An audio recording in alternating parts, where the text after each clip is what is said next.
ዞር ስልም በድንገት ከኋላዬ ብዙ አስቆምኩህ እንዴ የሚል ድምፅ ሲመጣ ሂስትሪ አስተማሪዬ ፕሬዘንቴሽን አቅርብ ብሎ ከተማሪ ፊት ሲያወጣኝ የነበረው አይነት ፈጣን የልብ ምት እንደ ድንጋጤ ስሜት ተሰማኝ።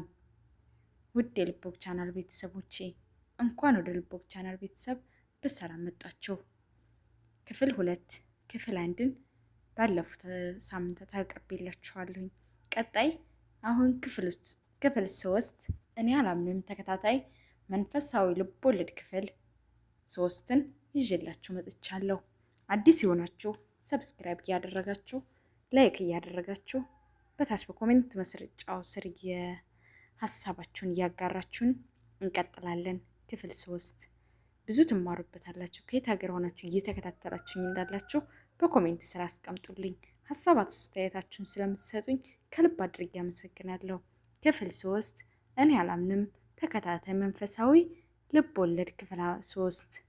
ዞር ስልም ወንጌልን ፀሐይ እንዳይመታት ግራ እጇን ግንባሯ ላይ አድርጋ ቀኝ እጇን ወደ እኔ እየዘረጋች አየኋት። በውስጤም ምን አይነት ተአምር ነው የማየው? ፀሐይ የተሸፈነች ፀሐይ ነው የምትመስለው አልኩኝ ተደምሜ። አለባበሷ ከጠበቅኩት በላይ ነው። ከሰውነቷ ክፍሏ የሚታየው ፊቷ እና እጇ ብቻ ነው። ሌላው በሙሉ ተሸፍኗል። ፀጉሯ በነጭ ጥምጥም ተጠምጥሟል። በላይዋ ላይ ደግሞ በነጠላ ተሸፍኗል። እግሯ ደግሞ እስከ ቁርጭምጭሚት ድረስ ባደረገችው ቀሚስ ተሸፍኗል። ደረቷንም ለማየት ይከብዳል።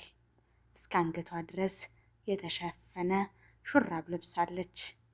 ቀሚሷና ሹራቡ ሰፊ ስለነበር የአካሏን ቅርጽ አይቼ ለማድነቅ አልቻልኩም። በአፌ እንዳወራው ሳላስበው በጣም ይገርማል እኮ አንዳንዶቹ ወይ ከመልክ ከቅርጽም ቅርጽ ሳይኖራቸው እርቃናቸውን ይወጣሉ። የአንቺ ግን ልዩ ነው አልኩኝ። ግማሹን ብቻ የሰማችሁኝ ወንጌል። ምን ነው በሀሳብ ተውጠሃል? እስካሁን እኮ ሰላም አላልከኝም። ደግሞ ምኑ ነው ልዩ አለችኝ። እንደቀባጠርኩ ወዲያው ገባኝና አይ ዛሬ ቀኑ ልዩ ነው ለማለት ነው አልኩኝና እጇን ጨበጥኳት። ላለመዋሸት ቀኑን ሙሉ ጨብጫት ብውል ደስታዬ ወደር የለውም ነበር። ቀና አብላ እያየችኝ መላከፍ አቆምክ አይደል አለችኝ። አንገቴን ደፍቼ እንዴት እንደታዘብኩሽ ባላውቅም ከጓደኞቼ ይልቅ አንቺን መረጥኩ። መላከፍ ብቻ ሳይሆን ከጓደኞቼ ጋር ያለኝን ጓደኝነት ካቆምኩ ይኸው ሳምንት ሆነኝ አልኳት። እንዴ ምን ሆነህ ነው የሚያኮራ ሰርተህ አንገትህን የምትደፋው? ጓደኞችህ እንዳንተ የሚያደርጉትን ነገር ማስተዋል ሲጀምሩ ይታረቁሃል። ስለዚህ አታስብ ብላ አባበለችኝ። እሺ አልኩኝ በሀሳቧ ተስማምቼ። እና ምንድን ነበር ባለፈው ሳምንት ልትጠይቀኝ ያሰብከው አለችኝ። ስልኳን አውጥታ 10 ደቂቃ እየያዘች ስልኳን ስትከፍተው ዋልፔፐር ላይ አንድ መነኩሴ እህል እየፈጨ ከፊት ለፊቱ ደግሞ የእመቤታችን ስዕል አድኖ ከጎኑ ደግሞ እመቤቴ ሆይ ክርስቲያን አድርጊኝ የሚል ጽሑፍ አየሁ። አሁንም አድንቄ ያለፍኩኝና የጠየቀችኝን ጥያቄ እንዲህ በማለት መለስኩ። ለጊዜው ጥያቄውን ላለመጠየቅ ወስኛለሁ። ዛሬ የመጣሁት ግን ከልብ ላመሰግንሽ ነው። ሕይወቴን በአንቺ አጭር ትዕዛዝ ምክንያት ፈትሼበታለሁ። ጊዜን ከማቃጠል አድኜበታለሁ። ጓደኞቼም ከሀሳቤ ጋር ስላልተስማሙ ከእነሱ ተለይቻለሁ። አሁን ብቸኛ በሆንም ከድሮ ይልቅ ጥንካሬና የህሊና ሰላም ይሰማኛል። ስለዚህ ላመስግንሽ እፈልጋለሁ አልኳት። የምናገረውን ነገር እያንዳንዱ በትኩረት እንደምትሰማኝ እያየኋት ነበር። እሷም የጠበቅኩት ለ1-2 ቀን የምትላከፍ ከዛ የምታቆም ነበር የመሰለኝ።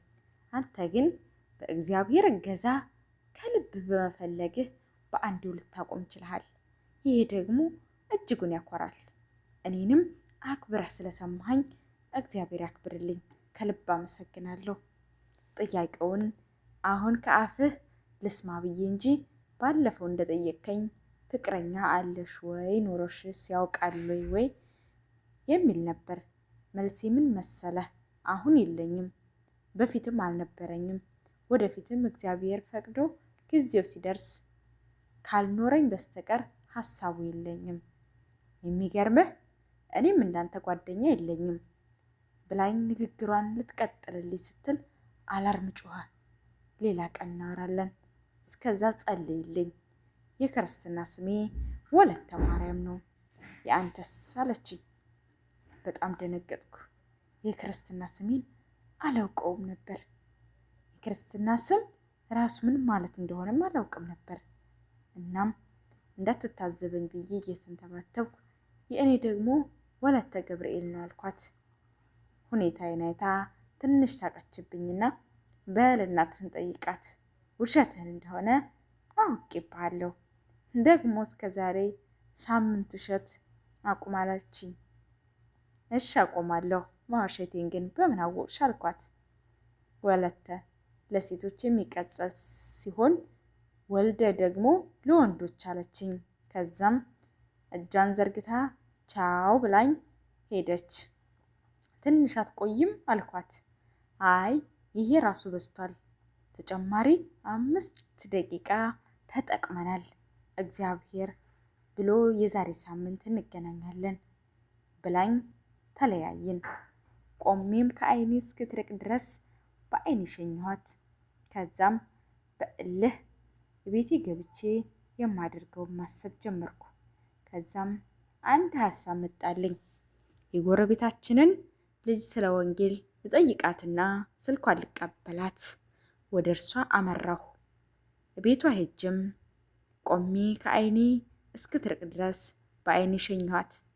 ከዛም በእልህ ቤት ገብቼ የማደርገውን ማሰብ ጀመርኩኝና ቤቷ ሄጅም በሩን አንኳኳሁ። ሰብለ ሰብለ ብዬ መጣራት ጀመርኩኝ። ድምፄን ሰምተው የደነገጡት የሰብለ እናት ባለማመን እይታ ስሬ አዩኝና ሰብለ ነው ያልከው አሉ አይን አይኔን እያዩ። አሁን ማማ አንዴ ፈልጊያት ነው ስላቸው ለምን ፈለካት ነው ብለው ጠየቁኝ። ከዛም መጽሐፍ ልወስድ ነው ብዬ ለዋሻቸው ስል ወንጌል ለ1 ሳምንት ውሸት አቁም ያለችኝ ትዝ አለኝና ገና ከተለያየን 1 ሰዓት ሳይሆን ለዋሽ ነው ብዬ በራሴ ላይ ስስቅ እማማም ልጄ ድሮም አንተ ጤነኛ አይደለህም፣ የውጩ መላከፍ አንሶህ ብለህ ቤቴ መጣ እያሉ ሲጮሁ ሰብለ ከእነ ሊጧ እጇ እየሮጠች መጣችና ምነው ምን ተፈጠረ እማዬ አለች።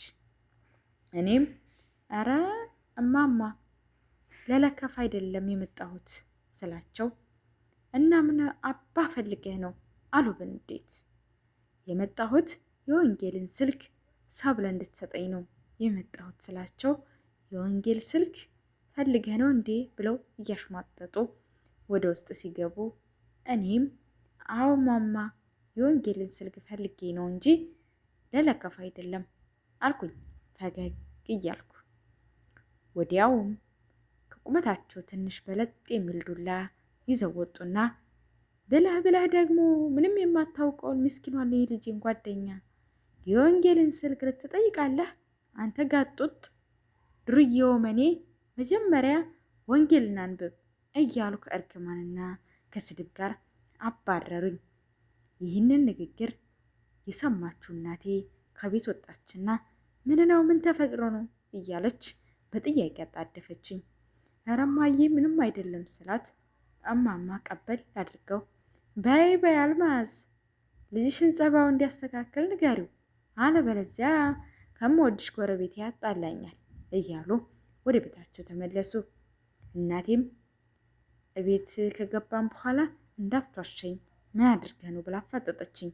አሁንም ወንጌል ለ1 ሳምንት እንዳትዋሻለችኝ ትዝ አለኝና ከሰብለ ከጓደኛዬን ስልክ ቁጥር ልቀበል ሄጄ ነው አልኳት። ወይ የኔ ልጅ አለችና ሳቀችብኝ። ምን ነው እማዬ ስላት ነገርየው ጀማመረህ ማለት ነው አለች አሁንም እየሳቀች። ምን ማለት ነው ነገርየው አልኩኝ። አይ ልጄ ፍቅር ማለቴ ነው። መቼስ 10 ዓመት ሙሉ በስነ ስርዓት ሰላም ብለህ የማታውቃትን እና ለአይንህ እንኳን የምጠላትን ሰብለ ሄድህ ያናገርካት ልጅቷን ብትወዳት ነው አይደል? እንዳትዋሸኝ አለችኝ። በልቤም ወንጌል ምን አይነት ልጅ ናት? እንዴት ውሸት አቆም ትለኛለች? እንኳን ለአንድ ሳምንት ይቅርና በአንድ ሰዓት ራሱ እኮ ብዙ ማሸት የነበረብኝ ጉዳዮች ነበሩ። እንዴት ነው ይሄ ሳምንት የሚያልቀው? ለማቆም ቀላል የመሰለኝ ውሸት እንዴት ነው ላቆመው የምችለው ብዬ አሰብኩኝና ለእናቴ አይ አልወዳትም ጓደኛዬ እሷን ስልክ ፈልጎ ነው ብዬ አሳመንኳት። ሳምንቱም ከውሸት ጋር ስታገል አለፈ። እንዳጋጣሚ ሆኖ የዋሹት አንድ ውሸት ብቻ ነበር። ሳምንቱም ደርሶ በቀጠሯችን ቦታ ሄጄ ጠበኳት። ብዙም አልቆየችም፣ ወዲያውኑ መጣች። ሰላምም አለችኝ በትህትና እጇን እየዘረጋች። አይኔ ከአይኗ ላይ ሳይነቀል ሰላም አልኳት። ያልኩህን አደረግህ አለችኝ። አዎ ግን ምን አለች ፈጠን ብላ። አንድ ውሸት ብቻ ዋሽቼ ነበር። አንድ ብቻ? በጣም ደስ ይላል። ምን ብለህ ነው? ማንን የዋሻው? ለምን አለችኝ። የዋሽሁት እናቴን ነው። የዋሻኋት ደግሞ አንቺን እንደማልወድሽ ነግሬያት ነው አልኩኝ።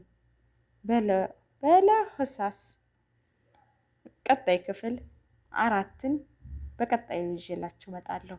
ውድ የልቦግ ቻናል ቤተሰቦች እስካሁን ስትከታተሉት የቆያችሁት የልቦግ ቻናል ቤተሰብ ነበረ። ይህ አላምንም ክፍል 3 እዚህ ላይ አጠናቀቅን። ክፍል 4ን በቀጣይ ጊዜ ይዤላችሁ ከመጣ ቸር ቆዩልኝ።